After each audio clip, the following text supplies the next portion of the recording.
one of the things that the Pharisees had, and this is kind of a bigger point here, is they had a lot of man-made laws. And I think that's part of this, the invitation of this conversation. Like, are there rules and are there laws that you have placed on yourself, on your neighbor, on the church, on your leaders that are not actually from God?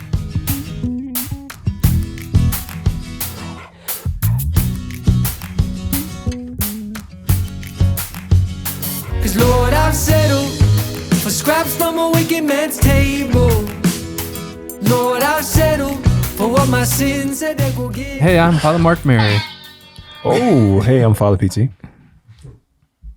Hey, I am Father Innocent. Father Angelus. That was super Cute. confusing for people. Welcome, guys. I'm anxious. You said you're going to share a story. Oh yeah, it was a cliffhanger, bro. Yeah. Teaser, you called it, I believe. It's episode 4. It clearly is episode 4. Father Angelus was just clicking his pen on and off In the microphone. in the microphone. Oh, dang. I might go back to one more. Dang. One story. I had something good to share last episode. I keep forgetting about till the next episode. It was just, I was walking with Martin and Andrea, who were doing like the video stuff. I think it was them. No, it might have been the folks missionaries visiting. We were walking and I was talking to them about Dominicans. And one of the neighbors said, "You better watch out with what you say about Dominicans that run this neighborhood." Que lo que, dime loco. Shout out to all my Dominicans out there, papi. I could do that because I'm Haitian. Just so I it's love clear. that. Yeah. I thought love that was that. super funny. I love that. It was one of the guys, one of our guys who was sitting on the corner. They like, "Hey, careful what you about Dominicans that run this neighborhood." That's probably just true all around. Be careful about they run this neighborhood. Are you going to hang out with someone tomorrow, Father Jonah? Is that what you said? Tomorrow morning. And he's order of preacher, He is not from the Dominican Republic. not from the order, not from the Dominican Republic. Okay, great. Though there are some Dominicans. Are there? He is not one of the Dominicans. Okay. He is part of the Hillbilly Thomas. Interesting you bring that up because I got to meet Father Timothy, who's one of the lead guitar One of the vocals for Hillbilly Thomas, and I stood up and started my talk, and I just said, "I want to welcome Father Timothy. This is a gesture of ecumenism tonight." He laughed. He thought it was funny. That's funny. Franciscans, Dominicans hanging out. It was fun. He was wonderful. He did the music for one of our nights for mission. Nice. Oh, I thought we were going to go down. Oh, anyway, yeah, the Hillbilly Thomas have a album, which I think is coming out this month. So I don't know exactly when or if it'll get delayed, but that's what's happening. Cool. That's sweet. Go ahead. There's something else you wanted to share? Maybe. Okay. Was there something else that you wanted to share? No, you just said, dang, I keep forgetting about this. When did I say that? At the very beginning of the beginning episode, 30 seconds ago. Was that it? Yeah. Was that the story you want? The day? I don't know anymore. I might have forgotten about it. You wrote again. those 2 lines on your my paper and you were like, dang, I keep forgetting about this. Yeah. I sometimes cross out and write things on here while I'm thinking about something else, and it's not actually related to what's happening. Bro, you're doing great. Okay. You're doing great. It's all right. Would you like to? Anyway, I thought that was a funny start last episode. I don't know I think if it everyone was. did. I think it's good. good. I think I love it. I wanted to do it before. I just needed time to write those sentences out, and I did it. So I guess During your meditation time? Yeah. no, not during my meditation time. During my time here, Post communion. Sorry. bro. Why are you guys hating? It's funny. Just Oh, risen, gosh. bro. We did one of the things. No. That's No. not right. You're not just risen at that point. Sorry. No. Even I know that. It wasn't right. Eddie Bauer? Is that slang? Did you? How many spaces go? And if you're typing Microsoft Word, how many spaces go after a period? 2. 1, 1. How many did you learn in school? 2. 2. 1. I don't know, actually. I was 1, I'm guessing. So we generally people our age learn too, Okay. Yeah. and people now had no idea that was a thing. Just so you know, People who struggled in school. I never made the honor roll. now it's 1. How do you know it's 1 now? I know it's 1 because I wrote a book. Oh. Okay. And that was the most corrected thing, like in the whole book. Speaking of books. too many spaces after the Yeah, period. she's like, you got to. My editor friend, she was like, you can't do this, Father. You got it. It is 1. But it's hard because it's reflex. Absolutely. I just didn't grow up that way. Have you written a book, Ange? We're on the docket for one next year I'm altogether. busy. I'm busy. Are we? see- Did you tell me? I think so. Bro, I forgot to tell you. I'm retiring next year. Forgot to tell you. Every episode, I'm going to mention it. So you can, mainly so you can celebrate me. I was gonna call you mid, but we moved on from that. Here's a funny thing. Are you guys ready? Sounds like it. I'm always ready for a funny thing. I think this one, there is a possibility of my ruining this for the people of God, but I think it's worth it. With Brother Michael Francis, we recorded a couple of these things called a draft. There's a given, Awesome. you're given Love a it. People topic. love 'em. People really like them. I really like doing them. So we went out. Martin, who's like, it was his best, his like childhood best friend, they're like brothers, was here doing some stuff. So we went out and filmed some more, like a lot more. And I was dying laughing. They were so funny. The number one is this. He can take my spot, by the way. He cannot take your spot for this. Different skill set. No, this. Yeah, I know. Yeah, different spot. skill set. Different skill set. So the topic was water activities. His number one water activity was bubble bath. I'm not surprised, man. I think it's awesome. I think it's awesome. I did not expect that at all. Did you start laughing? I lost it because it was just the surprise of it. Because I had a list too, and it's like scuba diving, surfing, whatever it is, swimming, snorkeling, bubble bath. That was genius. That was very funny. So anyway, that's going to be out there at some point. You did a lot of them. That's great. People like those. People like those. Yeah, we did like 30 of them. You did not do that many. We did at least 30 of them. Not everyone is going to be usable, but we did 30 of them. So That's great. more to come. Thanks, Brother Michael Francis, for that. Big What- Mike. Whoever listens and knows Brother Michael Francis, let him know. Give him a shout out. Little Mike. Shout out to the whole Kearney family. All right. So this episode, we're going through a book. Do you want to introduce it? I can. All no. three of us introduce it. Oh, you know. Here, bro. look. Here, bro. Just two adjectives. Two word check in on the Father. Average. Mid and Not Riz. Cap. Let me stop. No flowers, please. two-word check-in. Two-word check it. Thrilling and delightful. Okay. Wow.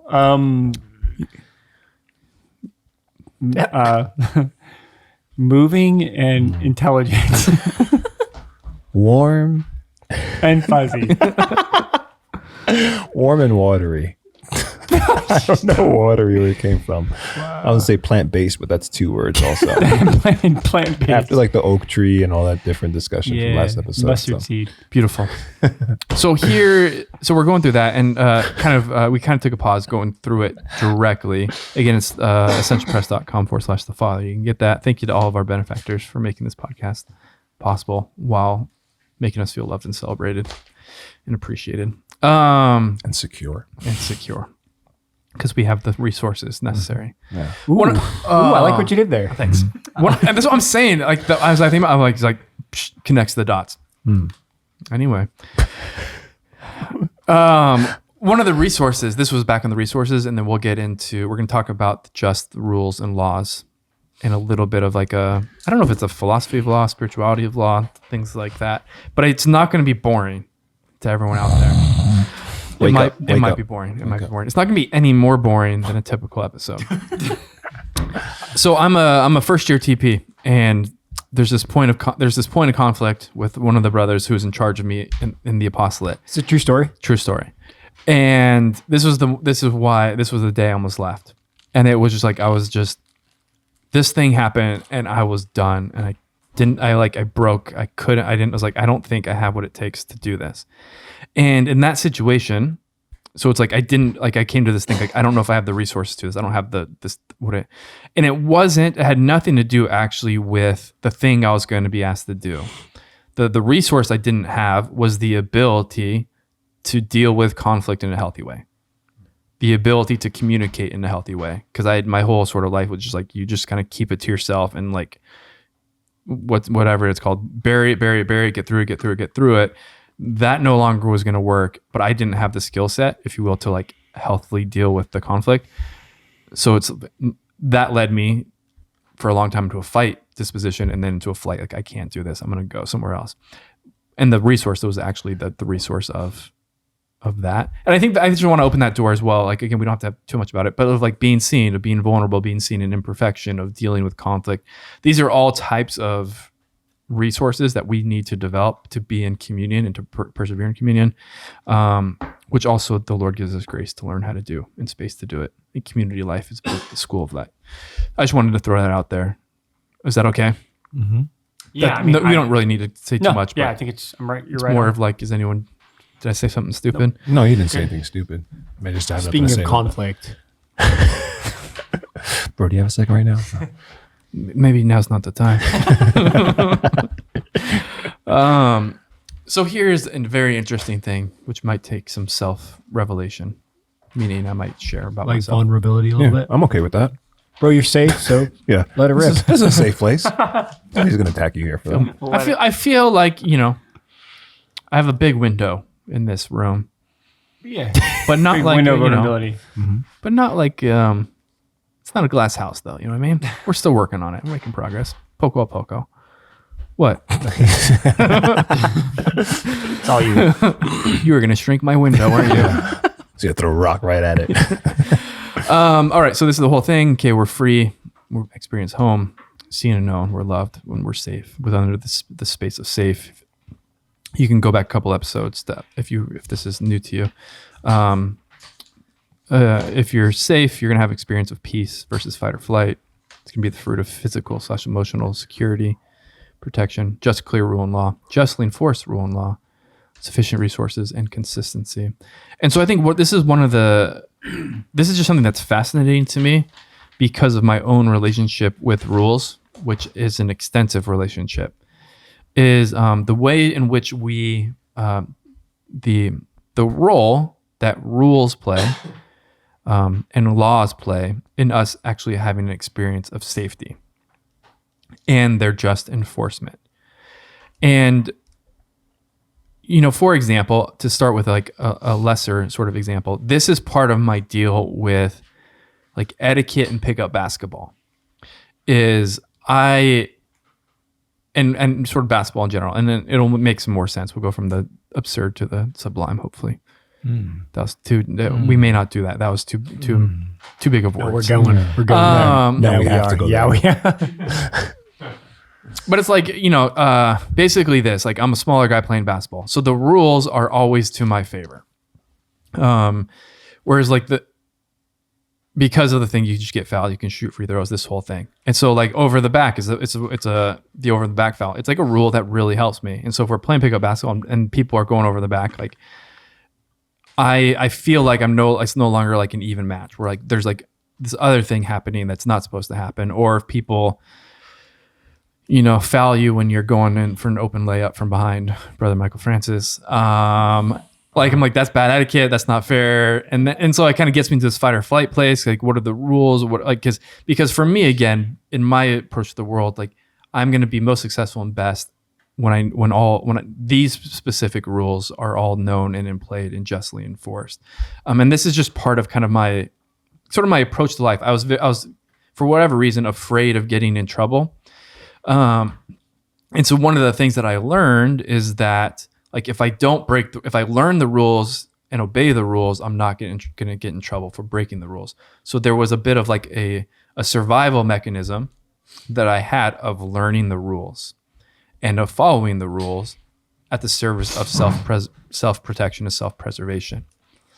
That bore fruit down the road with sort of an unhealthy desire, or fear-driven following of the rules, or even using of the rules to try and find sort of safety in a bit of a scary world, which is kind of what we're gonna lean into. And part of this is gonna be tied up with a bit of the profundity of the 10 Commandments, of God giving us law, of God giving us rule, but also God enforcing the rule in the law, and how all these things are important. At some point, we're going to talk about talking around the coffee pot in the morning as well. Wow. Anything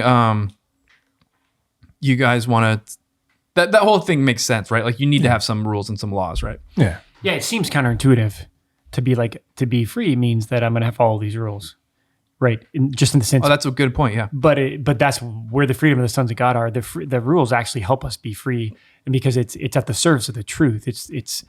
I mean, we are just using a mundane but good example of basketball. Like the rules are there because it's actually the best way to play. Now you had talked about but there's all these other rules. Mm-hmm. It's not because like, oh, I just want to do whatever I want. I want to travel or do all these things. No, like it's actually for the best place. It's the best way to play the game, right?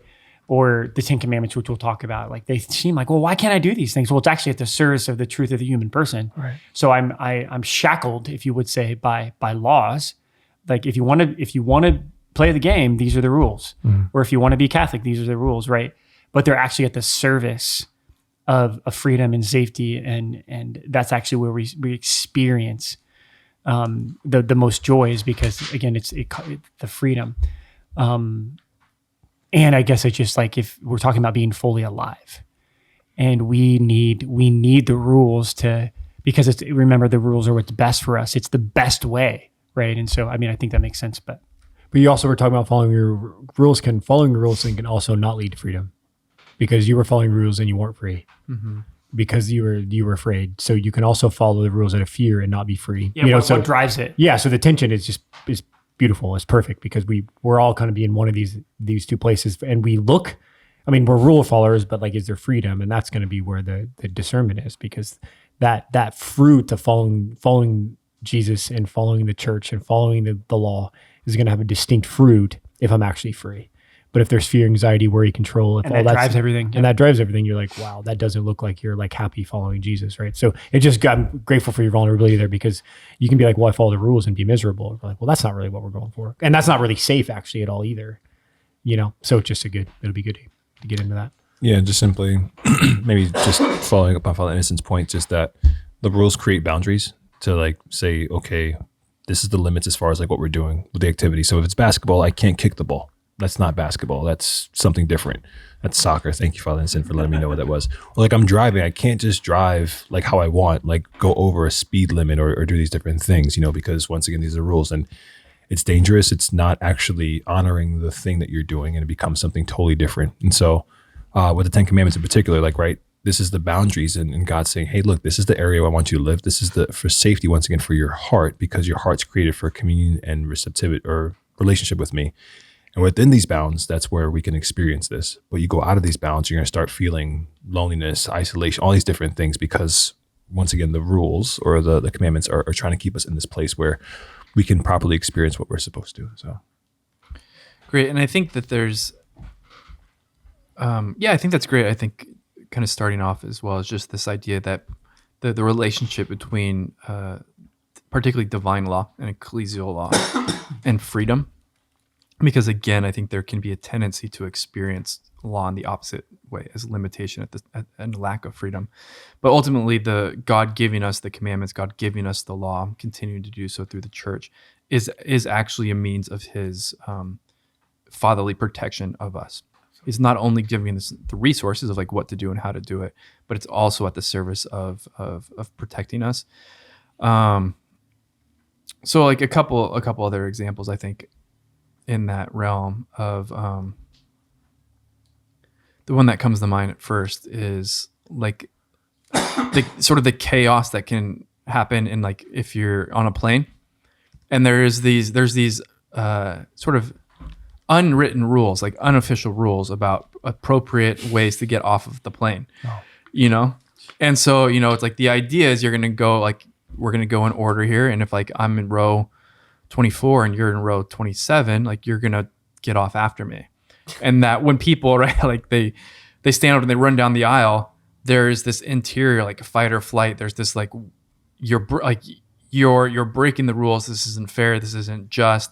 And it's just interesting to see in like something so small, like how sort of aggressive and angry we can get. Another one, and I think this is fair play, like in certain, if you will, if you're having like a discussion and you're in a big group and you're having some sort of meeting, like it's really helpful if there's clarity of like, okay, how long, like who gets to talk for how long, Like, what's the flow of this conversation? And it's at the service of like everyone having a chance to speak and everyone having equal opportunity, not just the loudest or the boldest, right? But what might happen is there's a space where okay, now we're doing this other kind of conversation where it doesn't have clear sort of guidelines, and then sort of people are fighting for the right to speak, and people are feeling hurt because they're not as sort of bold or aggressive. So actually having like a just flow, like a sort of a clearly established flow of communication, who talks when, is at the service of peace and of safety and of freedom. Like, okay, at this, like I can be free to just listen now because I know I'll have my chance to speak and to be heard later on.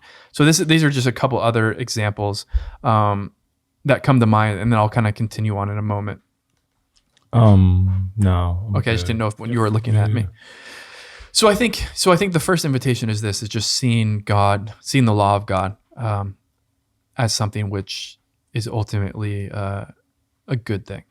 But also, and this is where I kind of want to go, and it's a little bit abstract perhaps, is this, or I guess we just want to like do a deep dive of what is our individual relationship with rules, and is there a way in which we are, through man-made laws or rules, trying to control and find safety in the world in a way which isn't of God and isn't ultimately helpful. We're trying to find our security and our safety in man-made, like, because again, this is a natural thing, is to find safety in order and in rule and in law.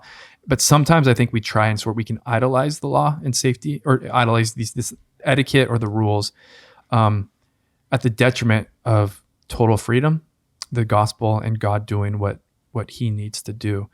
And so some examples of this, I guess one example is this, the example I want to have.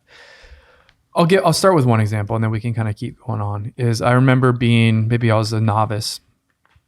I was probably novice. Yeah, I was probably novice, and I went to Our Lady of the Angels Friary for my 2-week visit. I was going to be assigned there, and there was a chance to go there.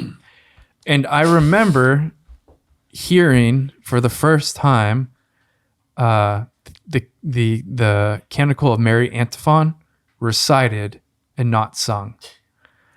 And it was kind of jarring, because like throughout our initial formation, this is something that was always sung. And in my mind, that became like a rule. It became law. We sing this thing. And then all of a sudden it wasn't sung. And this question came in of like, okay, like what's happening? Like I no longer felt safe. I felt some disorientation. This thing that I thought I thought we were all following, we weren't being followed. Therefore, like what else is happening like that I don't know about? What other rules do I have that I'm like wrong about? Anybody want to try and jump on that? Yeah. I don't know what's happening for you. I'm not going to answer that question. But specifically for me, like it's the Pharisees that make it clear. Correct. Yeah. Right. And so Jesus is constantly going after the Pharisees, not because they're bad people, but because they've fixated on the law and that's become God, as opposed to properly relating with God, specifically him, as he desires to be related to. And so one thing is, like Jesus talks about how they tie heavy burdens and they don't lift a finger to help. And Jesus proposes, come to me all who are heavy laden and burdened, and I will give you rest. So once again, that's a movement of God. But once again, if we get fixated on rules, all of a sudden it becomes this thing where we're tying heavy burdens, maybe for ourselves, maybe for others around us, and we don't actually experience God in that place. Where Jesus also points out where the Pharisees would dedicate something as korban, meaning like it's only for God, and they can't give it over to anybody else except for the temple. But sometimes to the detriment of their own family, sometimes to the detriment of like the people around them who are in need. To say once again, like God desires for us to feel the safety and security in him, and not specifically just like in this set rule that I can't see out of it, but more so like it's going back, what's the why? You know, like it has to be for a relationship. And so the Pharisees kind of just fixate on the rule to the detriment of everybody else. And that becomes their God. And because Jesus was counter proposal to a lot of these things where we spoke about last episode, he raises the bar. Like, no. Like, our safety's here. Like, we know these rules, and also we have power in this way because we can dictate the rules and who's following them, who's not. Here comes this person who is totally different to the rules, and there's beautiful things happening, but that doesn't correspond once again with their desire, or maybe even to like what they want, because it wrestles control out of their hands. Now all of a sudden you're saying this is actually the rules, and it's scary because people are following him. So once again, for us, if we have rules that we follow and we are, I don't know if litigious is the right word, but like we're very, very like specific about, no, it has to be this way. Who says, just ask a question, who says it has to be that way? Like, Jesus, do you say it has to be this way? And to go in prayer with him and specifically just ask him maybe just to convince you of his truth for this specific rule of this area of your life. Yeah, and I guess what I would add, just kind of walking with the guys, is that there is, again, some sort of control thing, but also like it's like there's a perfectionism thing as well. Like, if I do this, then that means will be a good friar, or I'm holy. So that's why we like laws, is because like I can live the rule in life, the constitutions of the Franciscan friars, and that means I'm a good friar, right? And so sometimes we just tell me what to do to be perfect, and I'll do it, right? But what drives that is like, again, this, I want to be loved and seen so much, then I just feel like I have to be this way or do this thing, be a friar, whatever. So there's a lot of perfectionism, and laws just make it easy to codify and define what it means to be good or bad or perfect or not, you know. But also at the same time, like Father PT, you were talking, we talk about often, like relationship, like laws can't save people. That's a part of the Pharisees. The downside is that we have to follow these laws, how many hundreds of them are there, and that's what they found their salvation is, and where they lost the people for the sake of the law. And so laws can't save people, right? That's why only Jesus can save people. And that's why, for the sake of relationship, the laws lead to relationship. It leads to freedom that can to a person that can really save me, right? And you know, it's a good example because I've seen it in my own life and seen it in the postulants. But then when something happens, like, we recite the Canticle of Mary, you know, and just like, and you just realize, well, like, but being a good friar means this. Well, no, like, who said that? You know, and I said, so the word perspective comes. Like, we have to keep perspective. That's why if we keep our eyes on Jesus and all the healing that needs to happen, it helps us keep perspective that the laws are at the service of freedom and relationship rather than just like it's the laws, because then we lose perspective, and then we zoom so much into the rule of the law, we forget about the spirit of the law. So, and a word I'll use, because obviously it can be provocative if we don't explain what we mean, but like, just to throw it out there, like, we want to be flexible, we want to be adaptable. I mean, so that sometimes it's just like the reality that we're not going to adapt to some laws, or we're not going to be flexible in some laws, but just like, you know, you're sitting in prayer and something different changes. We love to see the young guys just be flexible. Like, oh, okay, this is something different. I'm not in control. I don't have to have it a particular way, and they can be flexible. They can respond. They can react, right? So just our ability to receive the law, live the law, be in relationship with the one who gives the law, and you keep it all in perspective, and then you can adapt. You're like, if something doesn't throw me off, because I'm safe. If I'm safe in the relationship, and I don't find my safety in the actual like law in itself or the idol of the law, then I know, like, even if it seems a bit odd or I don't really understand it, like, oh Lord, I can just look at you, and I can adapt. I can be flexible in the midst of what might, another word I wanted you out there, like my compliance. Like, I just want to comply. Like, I will do anything to comply. And I think all of us probably had that little bit of us as younger friars. Like, and we look at, when we evaluate younger guys, is he just compliant? Because compliant means he just does it for the sake of doing it, or is his heart actually being changed? Is he actually growing in trust? Is he actually humble? Is he actually doing it for the sake of love, rather than like, this is the rule, this is just what we do, you know? So we always kind of look for that. And does he have the ability to adapt? Does he have the ability to be flexible because he's safe? Therefore, I can, again, not big things, obviously, capital L law, you know, we're not talking about changing that, but stuff that I can adapt with, because I know whose law it is and who can, who can be with me kind of in maybe sometimes the mess or the confusion or something that just, it needs to change.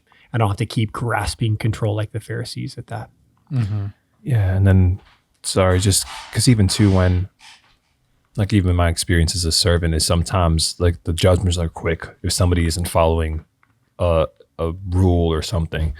And it's easy for me just to live in this place of, oh, of course, this guy's not going to do the thing that we asked him to do, this and that. But then you have a conversation with him, like, hey, bro, what happened with this? It's like, oh, yeah, what happened? And like, you hear the whole situation. Oh, okay. And, like, it's more me than him, And so I think just the point too is just the conversation that should happen once again in respects to like maybe some of those things that we struggle with, particular to law, with the Lord, because the perspective can be opened up like, hey, this is my heart for you. And so this is why I desire for you to follow this. Or maybe, hey, you're holding on too tightly to this and you're making this more important than me. So, but I want you to follow me as opposed to following this specific set of laws, which you can't see yourself divorcing yourself from. And so just to have a constant conversation with the Lord as opposed to being an isolationist and just being in your mind about it and just going over and over again, because once again, it's for relationship, it's for communion, it's for just going deeper with the Lord. And so just to be there with him. I think I'm tired because I keep forgetting things I was going to say. So, law, rules. Okay. Yeah. Just to help. I'm making sense of it a little bit as we go along. And I think, for example, again, one of the things that might happen. So we have a mandatory house meeting every Monday. If like one brother isn't there like 3 or 4 house meetings in a row, and I am like making major sacrifices and arranging my schedule so I can be here and be at this thing, and it's not being followed, right? Like I'm going to have to, I'm not, there is going to trigger this like fight or flight thing. There's an injustice here being sort of taken advantage of, or he's taking advantage of us. And so this would be another example of just why these are helpful and healthy. And I'm grateful you guys brought up the Pharisees, because I think this is, and it's a question I've had that I don't totally have a perfect answer to, is this balance between, we're supposed to follow the rules, but also, like throughout the PPF, the sort of document on priestly formation, like rigidity is problematic. And so there's a thing about like a external observance of the law that has a disordered interior, which is problematic. And that's what I would say the Pharisees had. Also, one of the things that the Pharisees had, and this is kind of a bigger point here, is they had a lot of man-made laws. And I think that's part of the invitation of this conversation. Like, are there rules and are there laws that you have placed on yourself, on your neighbor, on the church, on your leaders, that are not actually from God? One of the ones that I had is that as a postulant, I made the rule that peanut butter was a feast day food. And so when one of my postulant brothers ate peanut butter on a non-feast day, I judged him hard. There's nowhere in our legislation that says peanut butter is a feast day food. And so this is part of the thing that we do to each other. Just to throw it out there, and I'm not talking about man-made laws, but liturgy is a funny thing sometimes too, because there's laws for the liturgy. You want liturgy to go the same way, but then someone messes up. You're like, oh, dang. And when we hold that too tightly, we visibly are upset, and like the server messed up, and this, or the reader didn't read it right, or didn't they do, we can get caught up in that, and you can get like, and people can get like thrown off by liturgy. We were just at a parish. We were very rarely at parishes. You had like 5 or 6 altar boys, everybody, and it was beautiful, but it was just like, oh, okay, everybody's at different levels and everybody kind of knows what to do. Some guy dropped the thing and some guy, but you're just like, okay. Like, but you kind of have liturgical rules or serving rules and things you're supposed to follow, but you're like, okay. But that's one of the things where we have to learn to let go, because nothing liturgically is ever perfect. And we have the intention to celebrate Mass worthily and well, as we say, and to be able to do it with reverence and devotion. Absolutely. But very rarely is it perfect. Yeah. So like, but you can be the priest that gets visibly upset during Mass because some didn't go the way it should be. Or is there like, okay, am I detached enough to trust God? And we're all human. And we're all going to do this together. Does that make sense? Yeah. Like sometimes liturgically, like we find ourselves lacking a lot, but we hold that high bar sometimes and everybody can get worked up about it. You're like, well, isn't everybody, we're following the law, of course, but isn't everybody kind of just doing, we're human, so we're going to lack and we're going to fall short. Yeah. I think it's good to just recognize the reality of like man-made, the laws that we put upon ourselves. And a few episodes ago, we talked about just like the perspective. I forgot the word you used, but like we set ourselves up. So either we set ourselves up or someone else up to just fail. Like you're never going to be good enough because I'm this guy who, has in the religious life, I put this burden on myself and the expectations and the bar so high for me and everybody else. You're just constantly miserable, right? Because you're constantly comparing, or like that was done right, that wasn't done right. And again, this is the opposite of freedom and being at home, right? Again, the freedom the rules serve what it means to be at home in myself and be at home in my relationship with God. But sometimes if the man-made laws or laws that I kind of hold on to, or we call them norms in our life, and they can become a part of division or dissension, or, I just constantly am judgmental, right? So I think an examination in that context is like, and PT said, like, wait a second, who'd that come from? Whose voice is that? Like, who's called me to do that?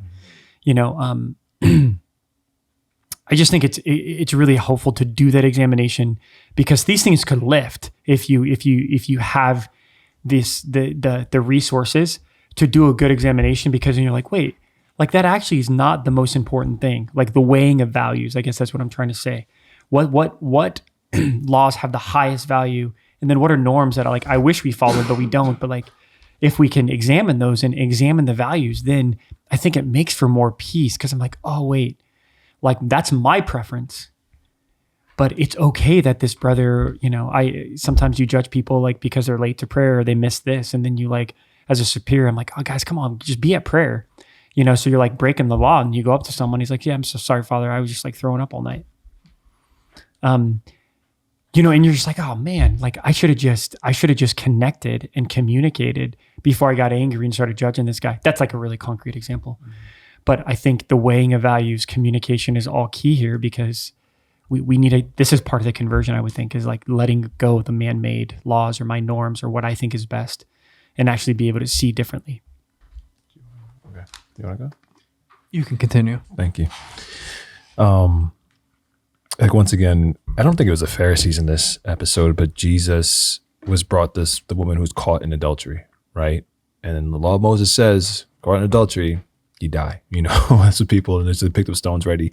Of course, Jesus is like, hey, look, you without the first, whoever doesn't sin can throw the first stone. And they all walked away. And then he offers her, it's like, nobody else is here to condemn you, nor do I. And so the mercy that's offered there. And so just once again, it's at the service of relationship, and then the Lord kind of moving past that place of, okay, according to the law, this should happen. But once again, my desire is for you to experience being seen, known, and loved. This is the first thing. The second thing is, I think sometimes like with those, to your point, Father Mary, once again with the peanut butter and fryer, it's a feast day food.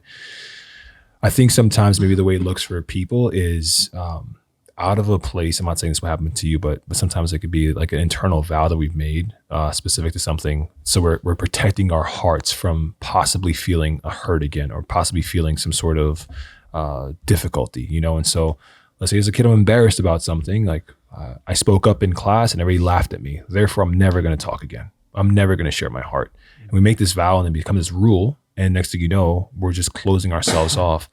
And once again, who put that on you? And we create ourselves. We're just in this way that's just not good, and the Lord doesn't desire for us. And so just to once again take maybe some time just to ask the Lord, like, Lord, I feel when in this particular way, if it's a thing we keep running up against that's difficult for us, that I've put this on me. Lord, what do you say about myself?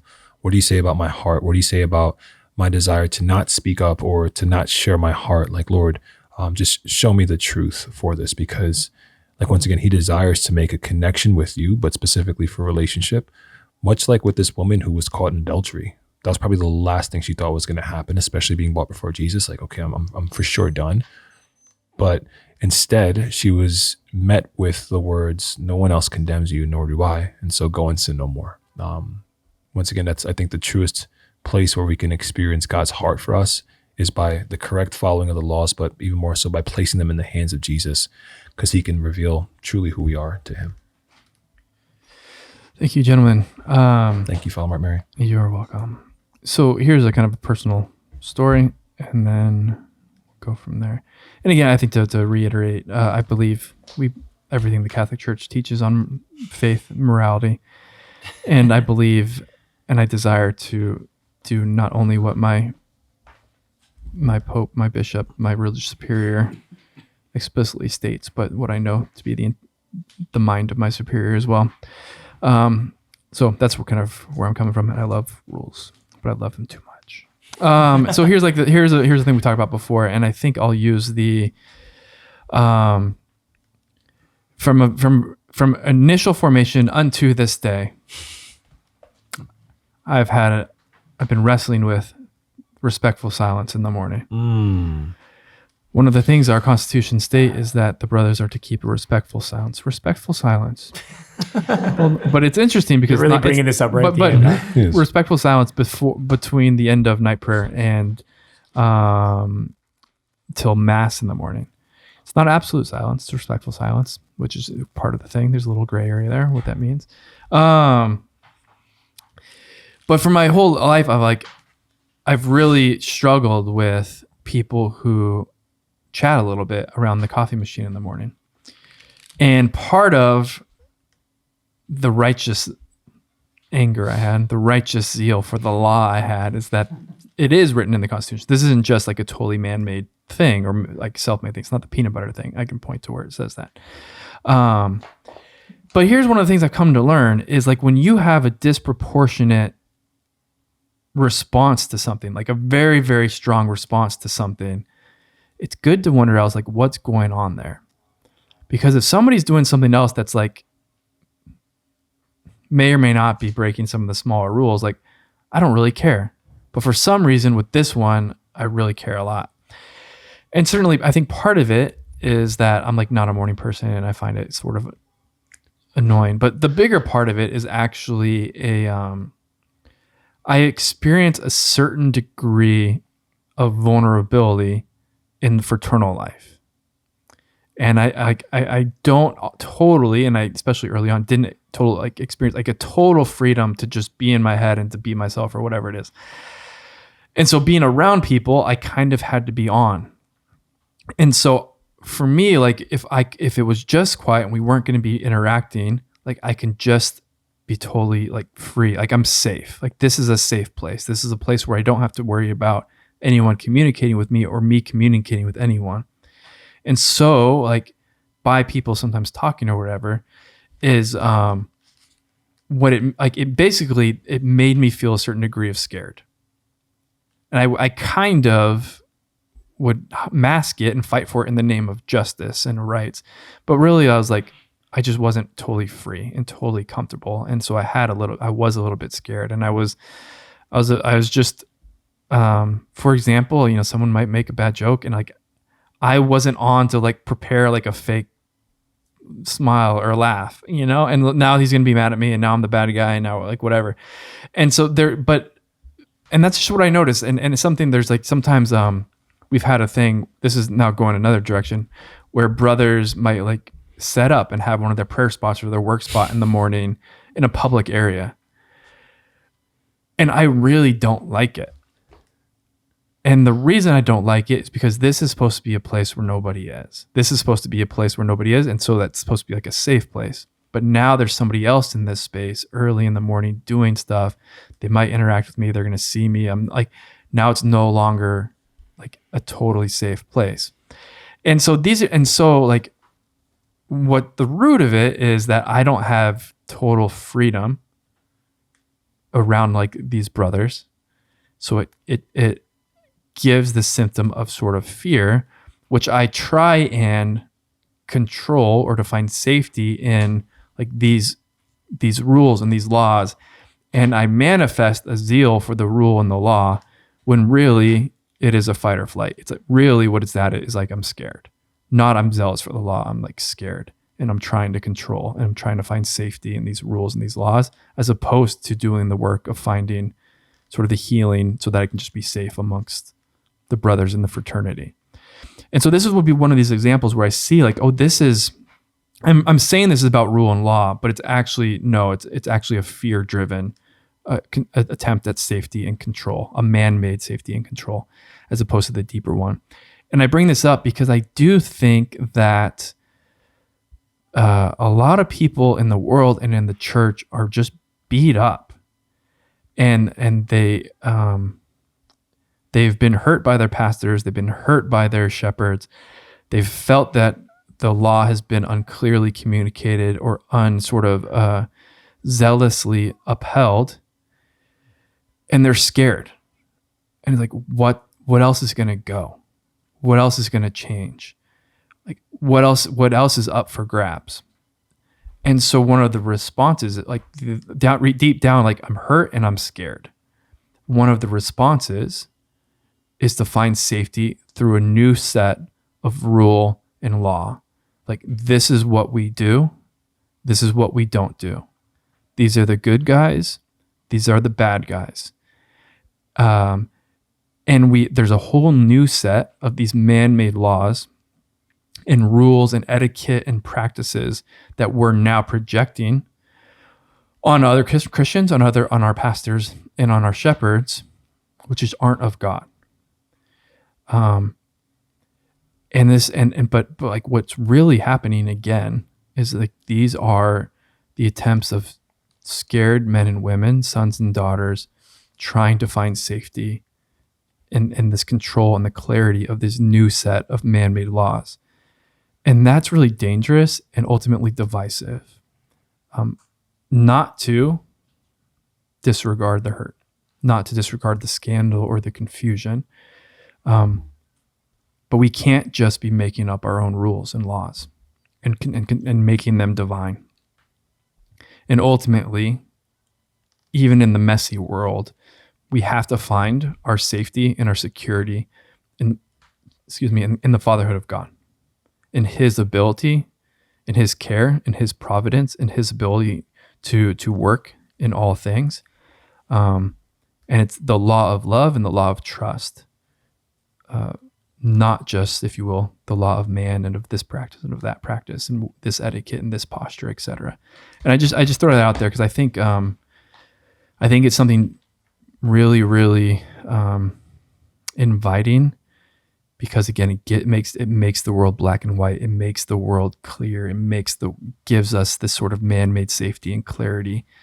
But it's just not of the Spirit of God. So that's a big thing. Thanks for sharing that, bro. That's Yeah. beautiful. Yeah. Does that make any sense? Oh, it does. Absolutely. Yeah. Okay. It's like nobody wants to play with that kid who's always changing the rules. Yep. You know what I mean? Like, okay, I'm out. You could play your game by yourself. And so, yeah, specifically though, as you mentioned with pastors and leaders, sometimes we have that experience of like, no, okay, I'm out. I'm done. I'm going to go play or do something that I know, whatever it is, the clear rules. But no, thank you. And it's beautiful, bro, because it's just like, now you sharing vulnerability and you recognizing like, oh, well, like, you're just afraid. Okay. Like, then my experience of you then can be like, oh, wow. Okay. So like when you have these experiences, when you can get to the deeper reality, like, then you can like, oh, my man is publicly criticizing everyone in the church, but at what's below that is he's just afraid. You know, so like, hopefully he knows that, but then it's our own judge, because then we judge him and then everybody judge, and then it becomes, then that's why the church is divided. So the beautiful, like, tender encouragement is just be like, what's below that? Mm-hmm. And why don't we feel safe right now? And instead of making more rules, why don't we talk about that? Why don't we acknowledge that? And then have the Lord be the ability to come in and say, okay, like, you're finding safety in me. So just beautiful, well said, but just the vulnerability shares, like, opens up this space for like, oh, I think we can like connect on that rather than just like, well, he's a jerk and he makes up rules. He doesn't understand anyone. And all of a sudden you're just in this place of like, we're divided, Mm-hmm. Yeah. Thank you. And I use the example of like me as a first year temporary professed being really kind of thrown off by the guy not singing the gospel canticle. And again, I think it is worth noting that, right, when you're new to a space or a culture or a family or a game, one of the first human responses is to learn the rules. Like, okay, do we stand up when we say grace? Do we sit down when we say grace? Do we pass around the table or do we all kind of reach? in a game. Like you're just, and I do think that there's a component, like when we are new to something, one of the first things we try and do is to learn the rules and kind of place them. And so I do think this is is something particularly inviting to those who are young or those who are new to the faith. There is going to be a tendency to sort of over legislating all components of the Christian life at the service of getting understanding and orientation and like safety. And we have to be careful with that. We have to be careful with that. And again, I understand we don't feel safe because in a lot of ways there's just reasons for that.